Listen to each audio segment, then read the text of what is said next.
Good morning or evening from wherever you're watching us. Welcome to Web3 Community. Hope you had a nice week and that you have enjoyed the first episode of Wakanda News. This week, we are going to bring you more updates on the latest developments of the Web3 industry.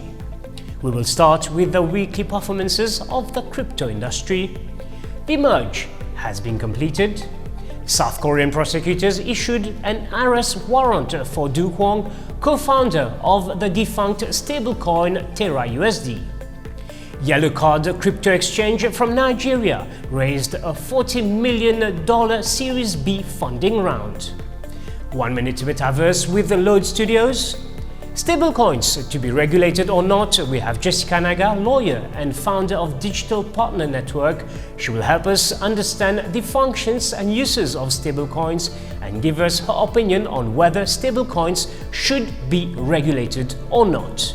And last but not least, how blockchain can help to combat climate change. We begin with the weekly performance of the cryptocurrencies market. The total market capitalization has decreased by $72 billion, which represents a percentage of 7.18% over a week.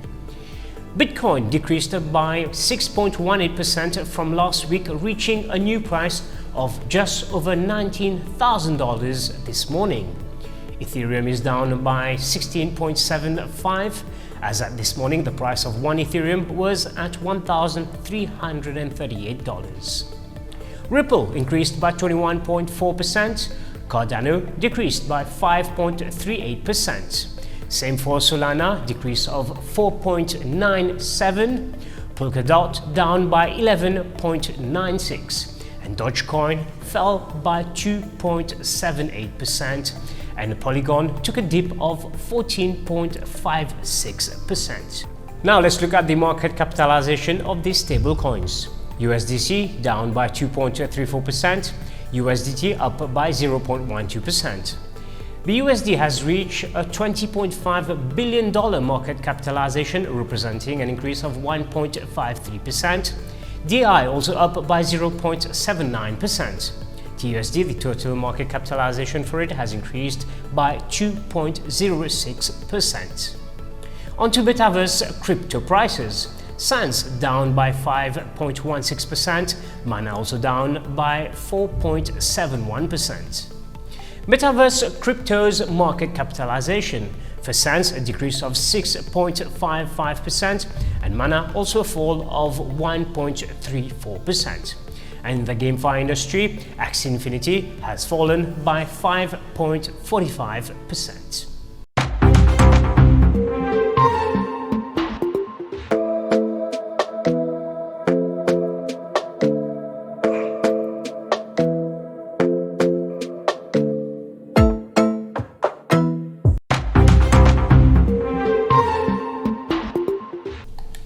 Last week, we welcomed Maike Kroschstein, blockchain expert from Germany, to talk about the merge. Now we understand that the merge process has been successfully completed on Thursday, the 15th of September. 1 week after the merge, what has changed? The merge has finally happened, moving the digital machinery at the core of the second largest cryptocurrency by market value to a vastly more energy efficient system after years of development and delay. The payoff is potentially gigantic. Ethereum should now consume 99.9% or so less energy. Ethereum's developers say the upgrade will make the network more secure and scalable too, by housing a $60 billion ecosystem of cryptocurrency exchanges, lending companies, NFT marketplaces, and other apps.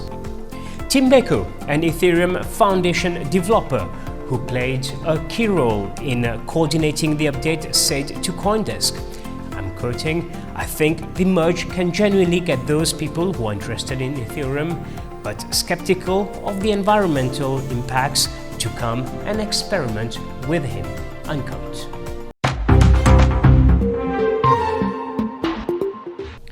South Korean prosecutors issued an arrest warrant for Do Kwon, co-founder of the defunct stablecoin Terra USD. The Financial Times has reported that authorities in South Korea are said to be asking Interpol to issue a red notice for Do Kwon, the co-founder of the now defunct stablecoin issuer Terraform Labs, as his current location is unknown. So, what is a red notice? A red notice is a request for law enforcement worldwide to locate and arrest the named individual and hold that person until extradition proceedings can begin. The notice is sent to police forces in 195 countries worldwide. Do Kwon tweeted that he is not on the run and is in full cooperation with authorities and has nothing to hide.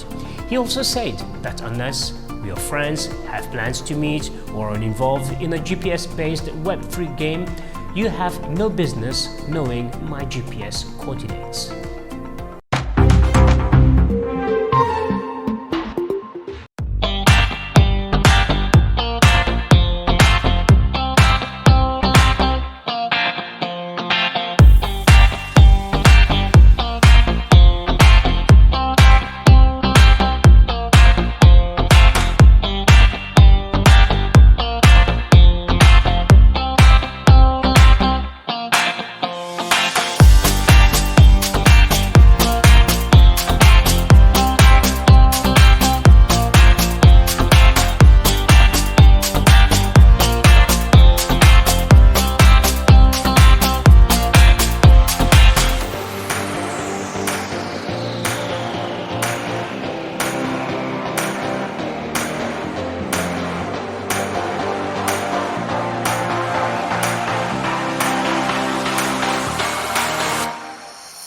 As mentioned earlier, Yellow Card Crypto Exchange from Nigeria raised a $40 million Series B funding round. Yellow Card is a Nigeria-based Pan-African crypto exchange platform offering its services in Africa. Yellow Card offers a service for buying, selling and exchanging cryptos, including Bitcoin, in some 20 countries in Africa. The country boasts of offering a multitude of payment methods, including cash with physical cards sold in stores. It recently announced that it has surpassed 1 million registered users on its platform in only 3 years of operation. Since its launch in Nigeria in 2019, Yellow Card has dedicated its efforts to bringing financial inclusion and freedom to all Africans. As a result, it has expanded to 4 new African territories, bringing its active presence to 16 countries in total. Yellow Card's Chief Marketing Officer John Colson said, "Reaching the goal of 1 million customers is fantastic. It was a huge goal we set for ourselves and the team rallied to achieve it. While the journey has not been easy, it has been very rewarding. It reassures us that we are on the right track based on the appreciation of our customers and the answers we provide to their needs. Over 1 million people have trusted Yellow Card, and now it's our turn to show them why Yellow Card is the best platform for buying cryptocurrency in Africa." On this note, the whole Wakanda News team joins me to wish Yellow Card from Nigeria lots of success.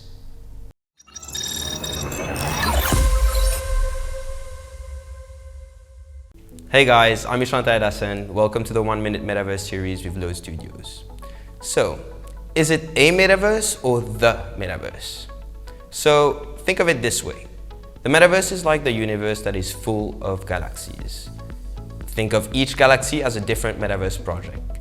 Several companies are launching metaverse projects with their own names, but all of them can be considered to be part of the metaverse.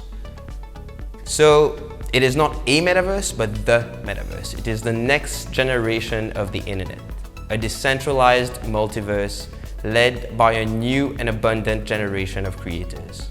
Epic Games, for example, raised over $1 billion just to push their metaverse initiative. Tune in next week to find out more about why companies are embracing the metaverse and why you should too.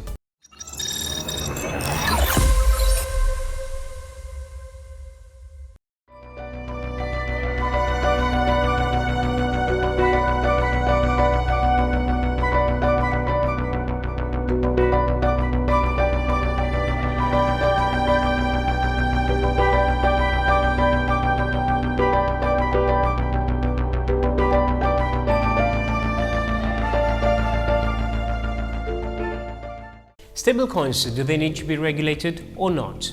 We will now welcome Jessica Naga, fintech lawyer and founder of Digital Partner Network. Jessica, hello and thank you for being with us. First question, what are the functions and uses of stablecoins? Hi, Roshan. It's a pleasure to be with you today. So what are stablecoins? Stablecoins are crypto assets backed by another asset. So we can differentiate stablecoins with cryptocurrencies that are not based on a real asset, but derive their value from their utility or popularity. There are different types of stablecoins. So there is the fiat-backed one, which is probably the most well-known one, which is a tokenization of fiat currency, which is your sovereign bank currencies like your dollar, your euro. The well-known ones pegged to the dollar are USDC, USDT, Binance USD, and then you have your euro coin that's backed on the euro. The advantage of it is the price stability is based on the price of the fiat currency. They behave like the fiat, but they maintain the mobility and utility of a cryptocurrency. The second type is the crypto-backed. So as the name implies, it is backed on a cryptocurrency. So its value is pegged to that cryptocurrency. Then you have the commodity-backed one, which is a tokenization of commodities like oil, gold, real estate, etc. It is an interesting one because it allows investment into commodities and an easy way in and out of that investment. The algorithmic stablecoin is based on, so the price of that stablecoin is based on specialized algorithms and smart contracts. So the conclusion to be drawn from this is clearly that all stablecoins are not created equal. So it's very important to understand what the stablecoin is pegged on, what asset, so what risks are involved into the way that that stablecoin operates before anyone invests in them. This was a clear explanation, Jessica. Second question, given the increasing importance of stablecoins' role in the crypto market, the direct links with the traditional financial systems, and also the crash of Terra USD stablecoin, do you think that stablecoins should be regulated? That's an interesting question. I think the world is moving towards regulation generally for virtual assets. Personally, I think that should be even more the case when we're talking about the retail market. I think it's important for a creator of a stablecoin to provide clear and independent information to investors to confirm a number of points. So what is the underlying asset? What is the safekeeping mechanism for that underlying asset? How the price of the stablecoin varies. So if it's not a stablecoin backed by, for example, a fiat currency where it's clearer, if it's an algorithmic stablecoin, how that price variation happens, but also to advise on what the inherent risks of the mechanism in place and how those risks are being mitigated or addressed fully, for example, through independent audits, etc. I think a regulator would ensure that an issuer of a stablecoin that is regulated complies with all of these disclosures and proves the security of the system mechanism in place for that stablecoin. And they would do so on an ongoing basis. As a group, we believe that virtual assets should be regulated. This is not to say that we should kill the unregulated crypto market, because they address a certain number of issues relating to the traditional financial system. So to conclude, I would say that at the moment, especially, both can cohabit, and we will let market adoption decide whether one of them should prevail or both should survive. Thank you, Jessica. It is definitely the way to go. We need to protect stablecoins holders and investors in general.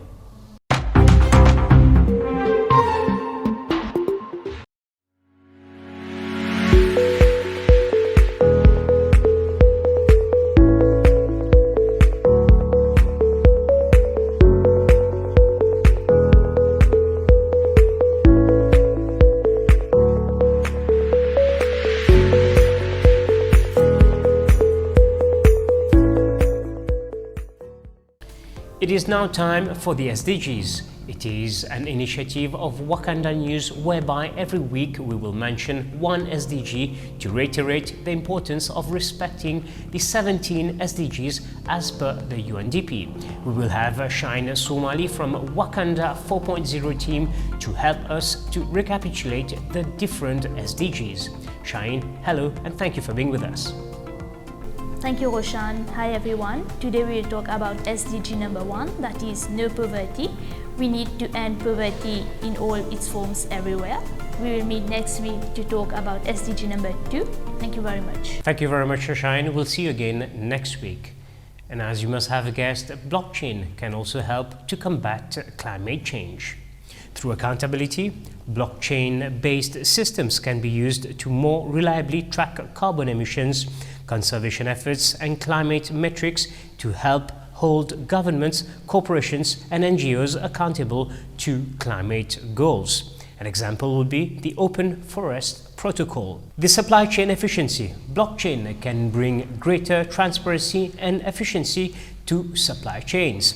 By building more efficient food supply chains, it can also help mitigate the effects of climate change on global food supplies. An example, Fishcoin. Tokenization. By tokenizing carbon sequestering assets such as rainforests or carbon credits, tokenization can incentivize more climate-friendly behaviors while protecting natural assets and bolstering conservation efforts. Example, Do Kwon protocol. Adaptation and resiliency. Blockchain can support vulnerable populations by helping deliver more efficient emergency financial aid, creating more resilient food supply chains, and providing low-cost decentralized insurance to farmers. Example, Etherisk. Crowdsourcing. Decentralized tools allow for new ways to crowdsource solutions to complex challenges facing the climate and to crowdfund in support of these solutions and environmental causes. An example, Seaworthy Collective. Also, community agency. Web3 tools such as DAOs create new ways to organize communities by providing a structure that communities can take advantage of to raise funds for climate causes and advocate for sustainable policies. An example, Earth Fund. That's it on how blockchain is helping to combat climate change. That's all the time we have today for this Wakanda News. I hope you have enjoyed it as much as I have. If you have any suggestions, please drop an email to our news team and we will do our best to cover it in our next episode. Until the very next program, goodbye.